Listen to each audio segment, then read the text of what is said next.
অনেক জল্পনা কল্পনার অবসান ঘটিয়ে অবশেষে ইরানের প্রেসিডেন্ট পদ অলংকৃত করেছেন সংস্কারপন্থী নেতা মাসুদ পেজেশকিয়ান।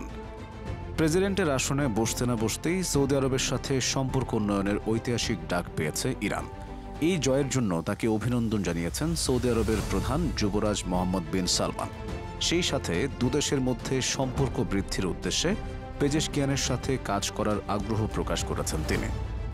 গত শনিবার সৌদির রাষ্ট্রীয় বার্তা সংস্থা এসপিএ তার বরাত দিয়ে এই সংবাদ প্রচার করেছে।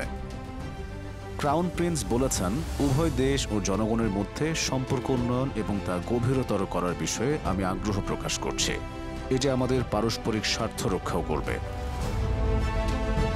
মধ্যপ্রাচ্যের বড় দুই আঞ্চলিক শক্তি সৌদি আরব ও ইরান। সুন্নি ও শিয়া সংখ্যাগরিষ্ঠ দুদেশের মধ্যে দীর্ঘ বৈরিতার ইতিহাস রয়েছে। আর এ কারণেই সংস্কারপন্থী রাষ্ট্রপ্রধান ইরানের মসনদে বসার পরপরই সৌদি আরবের সম্পর্ক উন্নয়নের আহ্বানকে ভালোভাবে দেখছেন না কেউ কেউ।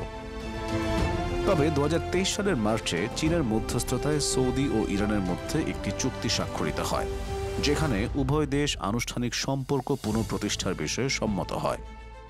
চুক্তিতে বলা হয়েছে, উভয় দেশ একে অপরের সার্বভৌমত্বকে সম্মান করবে এবং অভ্যন্তরীণ বিষয়ে হস্তক্ষেপ করবে না। এটি আঞ্চলিক নিরাপত্তা ও স্থিতিশীলতার পাশাপাশি অর্থনৈতিক ও সাংস্কৃতিক বিনিময়কেও উৎসাহ দেবে। এরপর থেকেই সম্পর্ক উন্নয়নের লক্ষ্যে দুদেশের কর্মকর্তাদের মধ্যে নিয়মিত আলোচনা হচ্ছে।